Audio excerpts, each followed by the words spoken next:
Boa noite. Estamos iniciando mais um O Tema é Direito.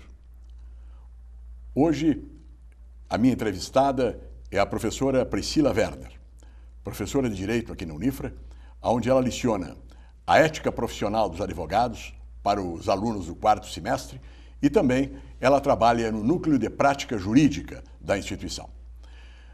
Professora Priscila Werner, seja mais uma vez bem-vinda ao nosso programa. Obrigada. Nós já tivemos oportunidade, em outras oportunidades, de conversarmos. E hoje o nosso assunto será exatamente a ética profissional do advogado. Nós falamos muito em ética, e ética na política, ética aqui, ética ali, mas cada profissão tem o seu código de éticas.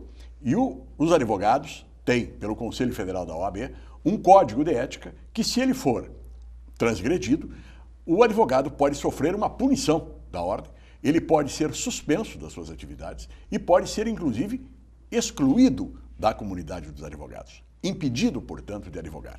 E também a OAB, que examinando a vida pregressa daqueles que pedem inscrição para a advocacia, que examina se deve ou não conceder a inscrição para os advogados. Professora Priscila, o nosso código de ética, ele é um código bastante antigo. Existe alguma perspectiva, a curto prazo, de que ele possa ser modificado? Bom, primeiramente eu quero agradecer esse espaço, que sai um pouco das quatro paredes da sala de aula, e que a gente pode debater esse assunto tão importante quanto a ética. Bom, o Código de Ética, ele tem 20 anos e, portanto, ele está sendo agora atualizado pela OAB. Então, o Conselho Federal da OAB, que seria o nosso órgão máximo da OAB, ele está promovendo vários debates. Os debates acontecem em diversos eventos pelo Brasil e também há uma possibilidade de se dar opiniões acerca de alguma mudança que é importante para o Código de Ética no site do Conselho Federal. Então, esse debate está sendo amplo.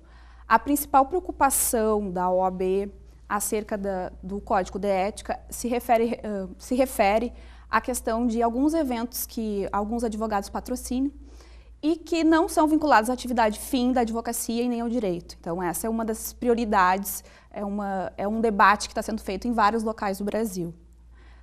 A OAB fala que o Código de Ética ele não está desatualizado, mas ele deve ser aprimorado, né? Porque nós temos hoje vários litígios de massa e vários acontecimentos que podem repercutir, por exemplo, na mídia acerca de um caso. E aí o advogado como fica? O que o nosso Código atual traz? O nosso Código atual, Código de Ética, fala que o advogado não pode dar entrevistas ou se autopromover se referindo ao seu cliente.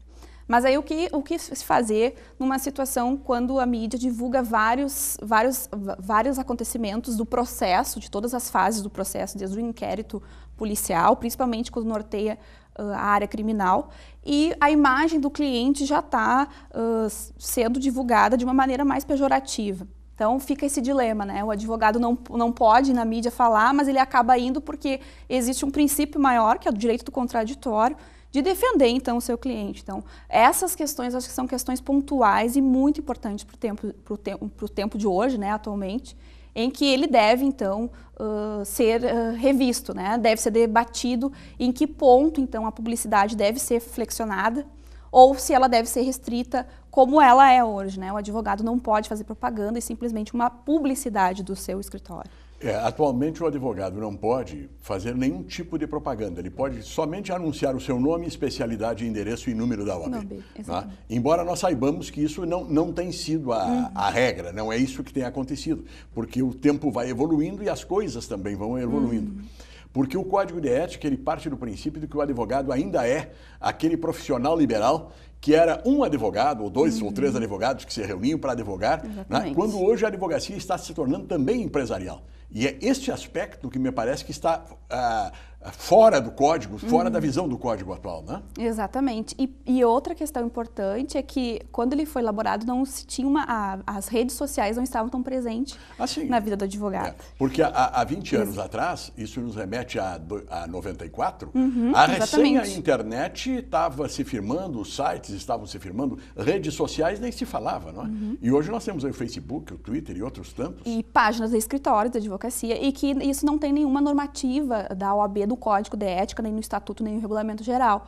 O que se aplica é se tenta se adaptar à legislação que hoje tem, e com alguma resolução, permitindo que essa publicidade do advogado seja moderada, discreta, que é como o Código de Ética exige, né?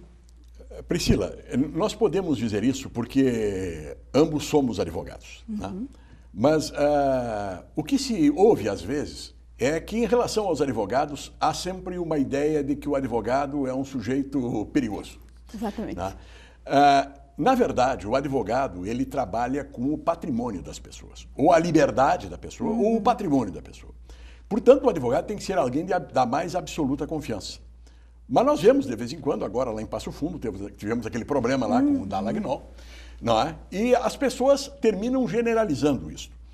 Hoje, alguém que seja cliente de um advogado, e este advogado, por uma razão A ou B, negligenciou os seus interesses, ou esse advogado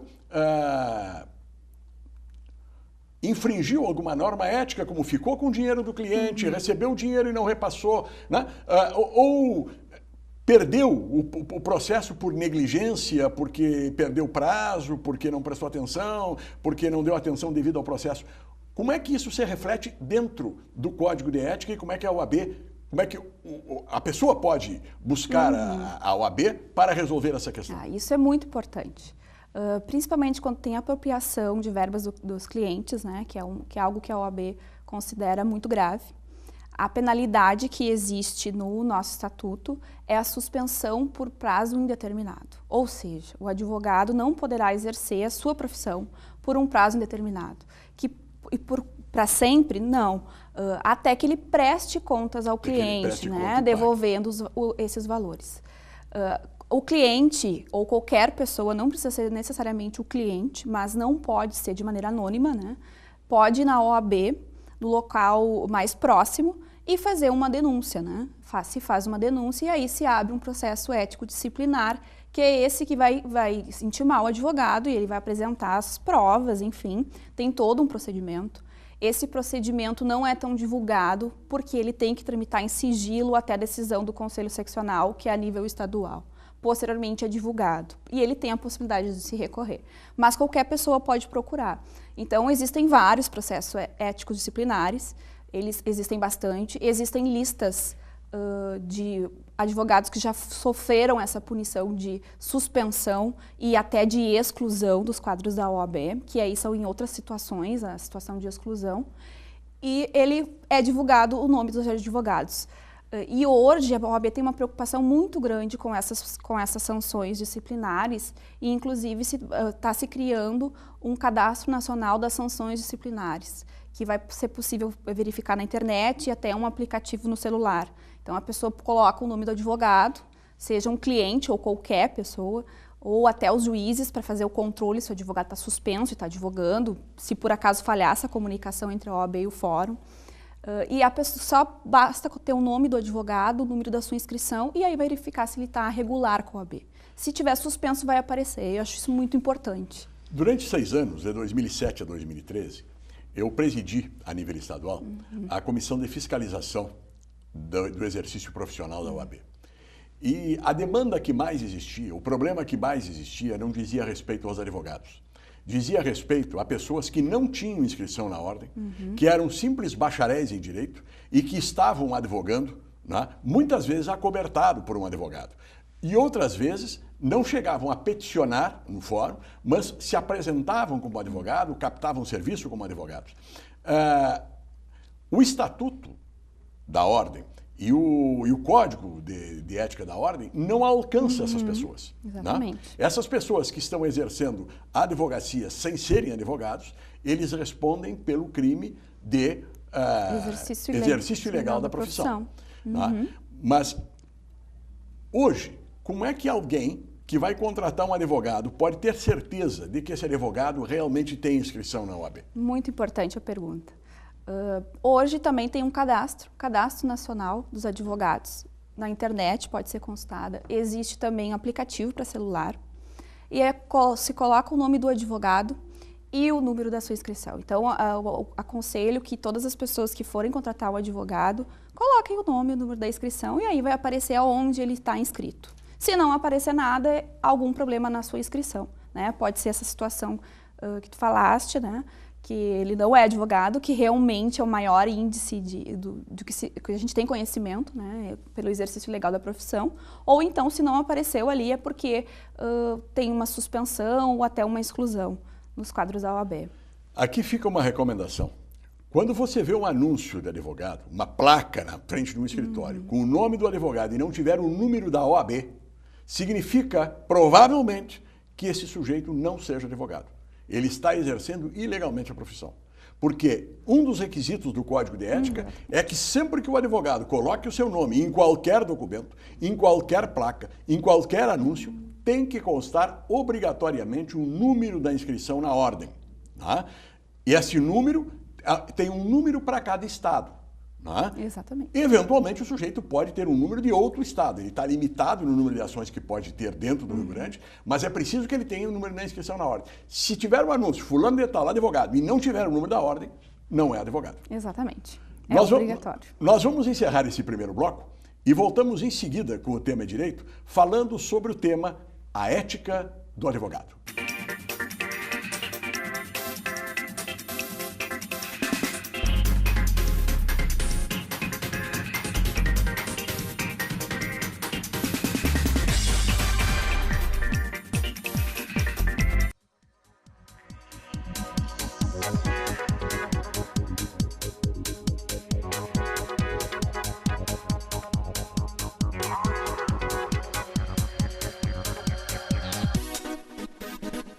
Sonho.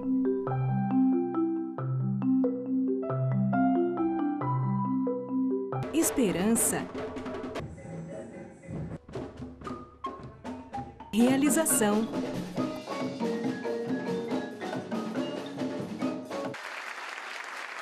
Cuíca, promovendo inclusão social através da música, transformando sonhos em realidade.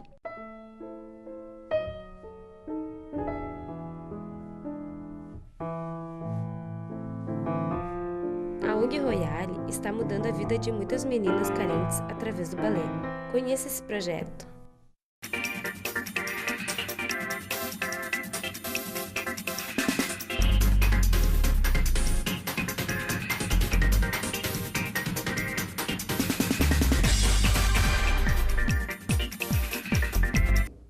Voltamos com o tema direito de hoje.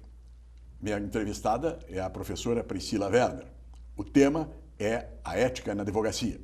Este programa vai ao ar às segundas-feiras, às 22h30, com reprise às quintas-feiras, às 22h30 e aos sábados, também às 22h30, neste canal.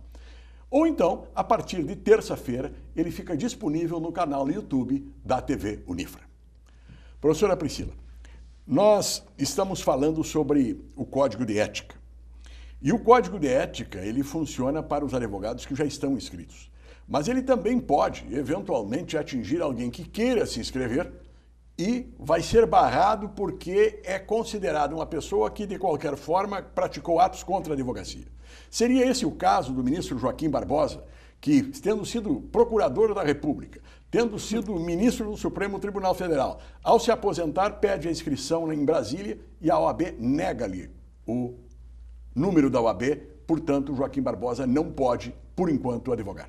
Exatamente. Essa é uma das questões mais polêmicas das últimas 2 semanas, né? É o indeferimento da inscrição do ministro Joaquim Barbosa. Bom, o Estatuto da OAB, ele tem alguns requisitos. Os requisitos são requisitos objetivos, a capacidade civil, a aprovação no exame da ordem, o diploma em graduação, quitação com o serviço militar, estar kit com a votação, né, o exercício da cidadania. Esses são os requisitos objetivos. Dentre eles, existe um requisito que é o mais subjetivo, talvez o único subjetivo, que é o requisito da idoneidade moral. Então, há várias decisões referindo o que seria essa idoneidade moral, e a gente pode até questionar esse conceito. Mas, deixando para um segundo plano essa discussão, esse requisito diz que o advogado, que a pessoa que se pretende se inscrever como advogado, ela tem que ter uma imagem condizente com a advocacia. E essa imagem condizente com a advocacia, segundo o motivo do qual foi indeferido a inscrição do ex-ministro Joaquim Barbosa, é porque, enquanto ministro, ele teria violado algumas prerrogativas do advogado. Então, se violando essas prerrogativas com algumas palavras que foram ditas, como, por exemplo, o advogado só acorda às 11 horas da manhã, uma outra situação que ele não deu a palavra de ordem a um advogado, mas mandou ele se retirar do tribunal. Teve a questão da sala das audiências, em que ele disse, como assim, a OAB, ora é uma entidade pública, ou ela é privada? O que é isso? Que entidade é essa, né? Ela é, na verdade, uma entidade sui generis, né? Exerce função pública e função privada. Mas, diante disso, ele disse que as salas da OAB deveriam ser alugadas porque os tribunais estariam dando emprego a advogados. Então, essa série de manifestações, que eu não estou aqui dizendo que realmente são equivocadas ou estão erradas. Relatando o fato. Exatamente. Essas manifestações levaram a um pedido de impugnação por parte dos advogados, relatando justamente essas 3 situações que eu coloquei aqui. E a OAB deferiu a impugnação, ou seja, ele não conseguiu a sua inscrição enquanto advogado. Ele vai poder recorrer no judiciário acerca disso, não sei se vai, mas esse é, digamos, o assunto do momento, esse indeferimento da sua inscrição. Aliás, esta é uma questão que ela, por bem, nasceu por cima, porque, na verdade, é o seguinte, não são raros os juízes ou mesmo promotores que têm atitudes para com advogados, principalmente advogados sem experiência, advogados que estão iniciando, que estão, às vezes, amedrontados perante o poder do juiz, né? O juiz tem atitudes assim que terminam gerando o pedido de desagravo e a concessão de desagravo pela OAB. Isto poderia ser um sinal da ordem de que estas atitudes, né, elas estão sendo catalogadas porque mais cedo ou mais tarde, normalmente esse juiz vai se aposentar e vai pedir para advogar. Exatamente. Aqui no estado agora, recentemente, nós tivemos um exemplo na juíza de Taquari, não é? Exatamente. A juíza de Taquari foi um exemplo de violação das prerrogativas do advogado, porque ela segundo o que foi relatado, ela estava numa audiência em que a juíza fazia perguntas, então, à sua cliente, e a advogada discordou da forma como estava sendo conduzida essas perguntas. E elas debateram, tiveram uma discussão, e a juíza pediu para ela que se retirasse. Ao invés de ela remarcar aquela audiência, o que a juíza fez? Era uma ação de uma filha contra o pai. Ela chamou o pai e fez com que o pai e essa filha tentassem um acordo sem a presença do advogado. Então, isso é uma violação das prerrogativas do advogado, né, que é o artigo 7º ali do Estatuto da OAB. E essa situação, essa semana saiu a divulgação de que essa juíza deveria se retratar. Então, toda vez que o advogado tem violado as suas prerrogativas, até porque são essenciais ao exercício efetivo da democracia, a OAB tem uma sessão solene que se chama de desagravo, ou seja, eu vou fazer desagravo daquela violação que o advogado sofreu. Então, se faz uma sessão solene, do qual é como se fosse um pedido de desculpas por ter violado aquela prerrogativa do advogado, né? Então, esse é um instrumento muito importante que faz com que se coíba esse tipo de situação entre juiz e advogado, até porque está na nossa Constituição Federal e no Estatuto que não deve ter nenhum tipo de hierarquia entre o tripé da justiça, né? Juiz, promotor e o advogado. Isso é uma questão importante e é constitucional isso, né? O juiz, o promotor e o advogado estão em pé de igualdade durante uma audiência. O juiz é o presidente da audiência, o presidente do processo. O promotor é alguém que está ali também exercendo o seu papel, e o advogado também. Mas não há subordinação hierárquica entre eles. E não há poder do juiz sobre o advogado. Tanto o advogado pode ser punido se desrespeitar o juiz, como também o contrário. Exatamente. Priscila, vamos falar um pouquinho mais sobre essa questão da publicidade. É vedada a publicidade do advogado de maneira geral, né? O advogado só pode publicar o seu nome, endereço, o número da OAB e especialidade. Isso nos jornais. Também na fachada do prédio, pela regra, teria que ser uma placa também discreta, pequena, quando nós sabemos que todo mundo não faz isso. O pessoal bota placas grandes, né? Por quê? Porque a advocacia tendeu para esse outro lado mais mercantil. Você acha que este novo código poderá dar um novo enfoque sobre essa questão da publicidade? Que inclusive hoje proíbe na televisão, né? E proíbe no rádio a propaganda. Quando na verdade todo mundo sabe também que as propagandas estão sendo feitas no rádio e na televisão. Na verdade, o debate acerca do novo código, a publicidade é um dos temas polêmicos, né? Mas acredito que por já ter essa restrição, que o Código de Ética não permite essa publicidade, e mesmo assim já acontece, eu acho que é uma tendência da OAB manter essas restrições. Claro que acredito que em algumas situações devem ser adaptadas, como, por exemplo, esses casos de repercussão nacional, né? Principalmente na área do âmbito criminal, do direito criminal. Porque o cliente tem uma imagem que é repassado pela mídia e o advogado não poderia, né? Ele não poderia, mas ele vai nessa situação, ele vai se manifestar acerca da defesa do seu cliente, né? Eu acho, essa é uma situação que eu particularmente acho que deveria ser revisto pelo Código de Ética. Mas as outras situações, as inúmeras, né? O advogado não pode botar lá consulta gratuita, não pode de nenhuma forma prometer resultado, inclusive da ação não é 100% garantida, não é nenhuma ação, mesmo com a doutrina pacífica, uma jurisprudência pacífica, é 100% garantida, porque se pode perder um prazo, né? Um prazo, então, não se pode garantir resultado, até porque a obrigação do advogado é uma obrigação de meio e não uma obrigação de resultado, né? Ele não pode garantir o resultado. Acho que essas situações, como algumas outras, por exemplo, advogado que vincula seu trabalho com uma imobiliária, com outra atividade, um exercício contábil, ele não pode. Que isso é importantíssimo, né? Quer dizer, pela lei, é vedado o escritório de advocacia funcionar com outro negócio qualquer que não seja advocacia. Né? Advogado e contador, advogado e corretor de imóveis, advogado e não sei o quê, né? Advogado e farmacêutico, não pode, ou é uma coisa ou é outra. Ele pode até ser as duas coisas, mas em locais diferentes. Exatamente, exatamente. Então, eu acredito que essas situações, elas ainda devem ser restritas. A OAB, ela, principalmente nas redes sociais, ela está fazendo uma fiscalização maior acerca dessas situações, principalmente com divulgação de ações de massa, que às vezes o advogado divulga ali, com o intuito de captação de clientes. Isso a OAB já faz um controle prévio. Inclusive, né? A mala direta é proibida. Exatamente. Né? Aquela mala direta que às vezes o pessoal recebe em casa, dizendo o seguinte: olha, você é pensionista, você é não sei o quê, venha para nós aqui, nós mande tais documentos. Eu não pedi nada disso, eu não exigi nada disso, quer dizer, isso não poderia. Isso não pode. A malha direta, envio de folhetos para as pessoas que não pediram, não se pode fazer, a não ser que já seja um cliente do escritório, né? E esse cliente recebe informativos do seu advogado, mas aí foi ele que procurou o serviço, foi ele que de repente curtiu aquela página ou se cadastrou seu e-mail para receber notícias, aí não é considerado malha direta, né? Eu acho que a grande questão com relação à publicidade, a grande regra, digamos, é o que o cliente procura ou o futuro cliente procura, ele pode, então, o advogado pode dar seus materiais informativos. Agora, aquilo que as pessoas, em geral, não procuram, o advogado não pode aí estar oferecendo cartãozinho ou qualquer tipo de propaganda acerca do seu serviço, né? Prometendo resultados e vinculação com uma questão importante com valores da ação, né?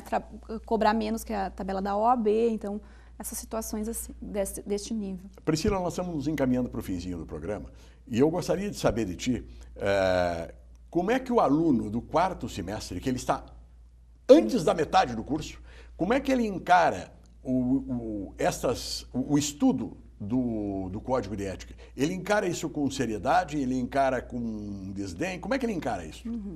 Bom, com relação ao Código de Ética e principalmente com relação à publicidade, eu vejo que o que acontece na sala de aula é uma grande surpresa para os alunos. Eu vejo professor, porque eles fazem estágios, né? E a coisa que geralmente mais surpreende, assim, professor, isso não pode fazer. Mas eu estava num escritório e estava acontecendo determinada situação, eu não sabia. Então, ele se surpreende. E aí, por ele estar no 4º semestre e começar com algumas matérias práticas e o estudo de ética profissional, ele tem que ter um enfoque prático, né? Porque tem vários direitos, prerrogativas dos advogados, as sanções. ele acaba se interessando por estudar a ética profissional e se surpreendendo. Eu acho que o que eu mais posso definir o aluno do 4º semestre com relação a essa disciplina é a surpresa que ele tem. Não sabia que não se podia fazer isso, mas como é que tem na rádio consulta gratuita, como é que até há um tempo atrás uma única propaganda que teve foi na Bandeirantes de um escritório de advocacia, que foi uma das únicas que eu tive conhecimento, pelo menos, que passou na TV. Então, mas a gente escuta, eles acabam sendo fiscalizadores, né? Isso é bem interessante. Inclusive, eles já levaram alguns casos para a própria OAB, para a subseção de Santa Maria. Então, isso é bem interessante, porque a gente envolve o aluno, né, nessa preocupação ética. Bom, Priscila, mais uma vez, muito obrigado por ter atendido o nosso convite. Né? O tema de direito de hoje, que tratou sobre a ética do advogado, com a professora Priscila Werner, que leciona esta disciplina aqui no curso de Direito da Unifra e também leciona outras disciplinas e trabalha no núcleo de prática jurídica da instituição, nos honrou com a sua presença aqui, não é? Falando sobre este assunto que com certeza é um assunto importantíssimo. Muito Priscila, muito obrigado. O nosso programa vai ser reprisado na próxima quinta-feira às 22h30 e no sábado às 22h30. E você pode também assistir através do canal YouTube da TV Unifra. E na próxima segunda-feira, neste mesmo horário, estaremos aqui com um outro assunto. Vamos falar sobre democracia e sobre mídia. Muito obrigado pela audiência e até lá.